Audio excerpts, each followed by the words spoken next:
what's happening, YouTubers? Glory to America here. Changing the forend on your Mossberg 590 or 500 shotgun is a simple, easy, quick job to do.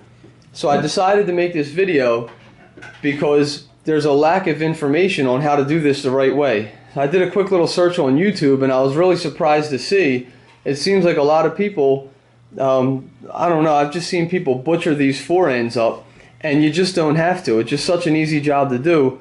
I don't know why a lot of people are under the impression that this is a hard or difficult job. But anyway, I'm going to demonstrate that for you right now.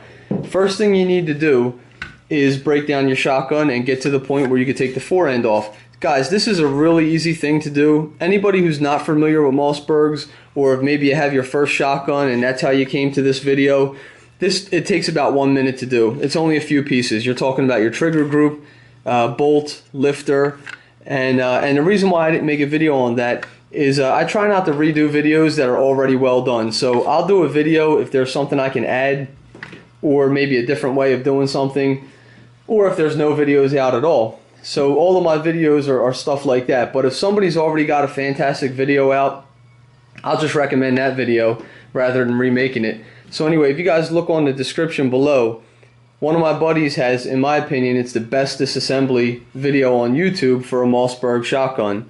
So you guys check out that link below if you don't know how to get your gun to this point. It's a 5-minute video. He does a phenomenal job. He gives you really good close-ups and shows you exactly how to pull everything apart. He does it slow and methodical, so anybody who's never done it before, check his video out and he'll show you how to get here. Anyway, now that we're here, let's replace this forend. I have the bolt on the end. This is the bolt that you pull off in order to get your barrel out. The reason why it's back on there, here's a little tip for you guys. Anytime I'm working on cars or guns or anything at all, it could be household appliances, anything that has a bolt and a screw or a nut, anytime I take the nut off and do whatever I have to do, even if I'm not done working on it, I always make a habit out of putting the nuts back on. Now the reason why you want to do that is because if these threads get damaged, that's going to really ruin your day. Now I'm in a workshop, a paint can might fall off a shelf, a tool might fall off the shelf, I might knock this off of the bench by accident. I mean, anything that can happen that might damage those threads. So there's two reasons why I put this back on, or any bolts for that matter. Number one is to protect the threads. Number two is just so I don't lose the bolt. Sorry guys, my phone. But anyway, so you're not really going to lose a bolt this size. Although when you're dealing with little screws and little nuts and little bolts, it's a really good habit because you know how hard it is to find those once they drop on the floor. So anyway, just a good little habit. Always screw your bolts back on and screw your bolts in and put your nuts back on every time as you're doing stuff like this. So with all the other internal parts removed, the forend slides right off. Now, this is going to blow your mind, guys. Anybody who's looking for this information, if you thought it was difficult to do this, this is going to blow your mind how simple it is. You don't need anything else. As you can see, you don't need any tools to do this other than I use this knife. Now, you don't have to use a knife. All you need is a flat piece of steel. It could be a bus bar, for example, from an electrical component, but any kind of a flat piece of steel will work. I like my little shop knife here. Works good and it's good for all kind of stuff. So you have this bolt on the end of your forend here. First thing you want to do is unscrew this, but not all the way. Pay attention, guys. This is how easy this is. You just want to give this a few turns.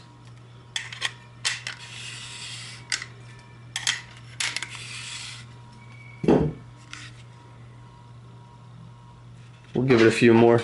At this point I can turn it by hand. If you can't turn yours by hand, just continue to use the knife. But we're not going to take it all the way out. You see the way we now have a gap? Let me point to this for you.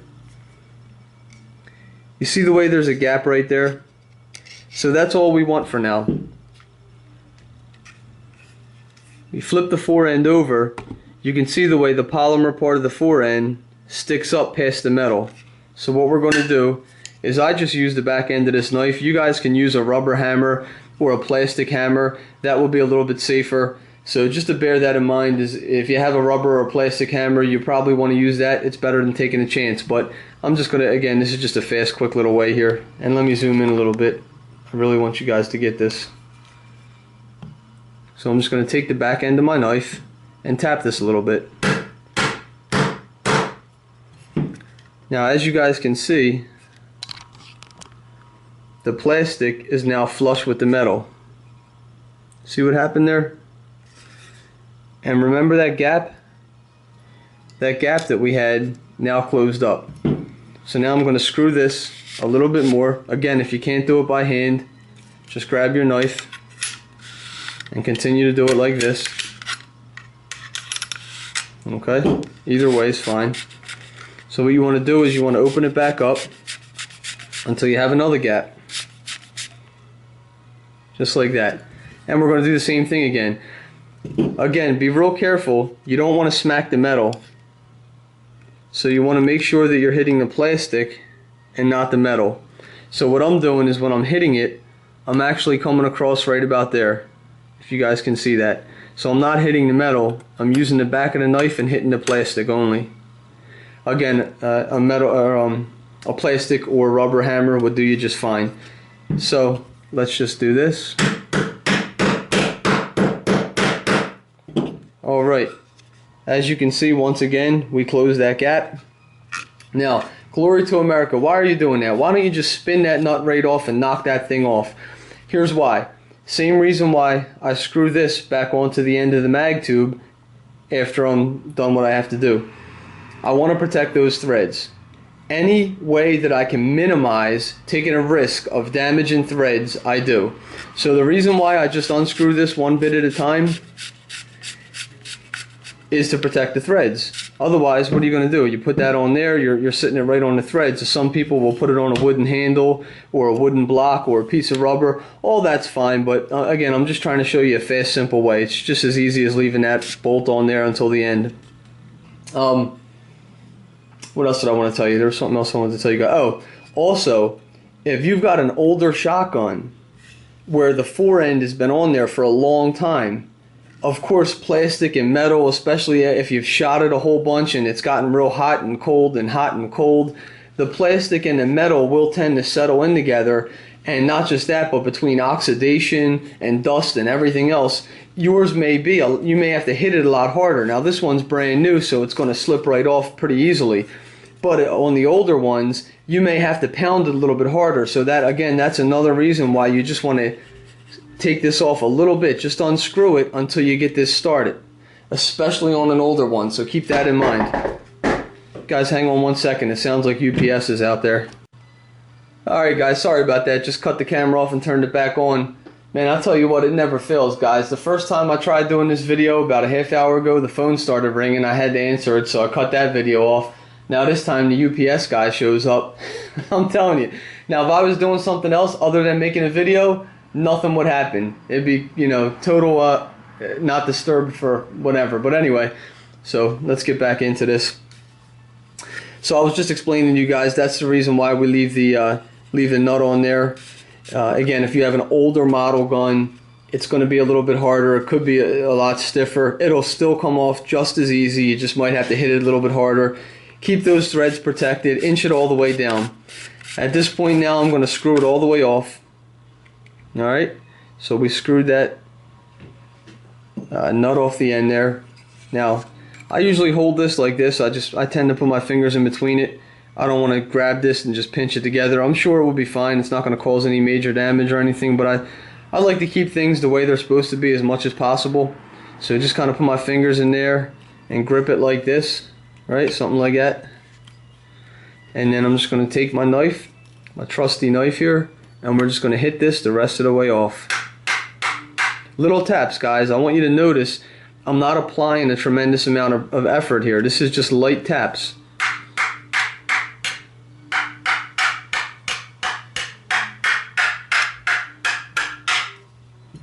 See what's going on here? That's it, guys. I mean, that is how easy it is to remove your old forend. From this point, done deal. And that's what you're left with. I'll just show you the inside of this real quick. You'll see people mentioning you know, you see these channels here? Let's see, there you go. There's these 3 channels, and that's what keeps the pressure on it while it's on that tube. And I don't know why, but it just seems like there's rumors where a lot of people just think that these are real hard to get off. Again, I don't understand where all that's coming from, but I just wanted to do this video to show you guys it's really not a big deal at all, and this is the best way to do it as far as I'm concerned. Easiest, fastest way. Don't be afraid to change your forend, guys. I think a lot of people are not changing their forends because, you know, somebody else has got them scared to do it, but simple process. Here's the new forend. Hogue Tamer forend, and as you can imagine, it would have just slipped right on. Put our bolt back on, our nut here, and oh, by the way, guys, so this Mossberg 590 is probably going to go through a lot of transformations. Get yourself subscribed if you're not already subscribed to the channel. If you're going to want to see this, you don't want to miss it. If you've got a Mossberg 500 or a Mossberg 590, we're going to be doing all kind of stuff to this as time goes on. I've got a lot of other projects and stuff going on too, but I'm probably going to transform this gun a few different times. So I'm probably going to set up a long range setup with this Mossberg. I'm going to show you how you could take 100 yard and beyond accurate shots with a 12 gauge shotgun. And I'm also going to set it up for just home defense and stuff. So we'll have a couple different setups with this, but for the first part, just to update you guys, so I got this Hogue Tamer grip. It came as a 2-piece. It came with the forend and the pistol grip. So we're going to be putting the pistol grip on also. And I also have a Picatinny rail.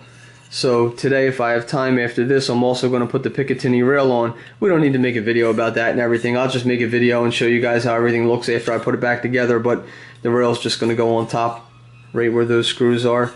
So anyway, this is just, you know, the beginning of the transformation to this shotgun. I like this forend a lot. This Hogue forend feels really good. Way better than the stock one anyway. I'll probably wind up changing this forend out eventually too. But let's just finish this video up. So you want to just make sure that's nice and tight. Just hand tighten. You don't want to really torque down on it, but hand tighten it. Put it back on.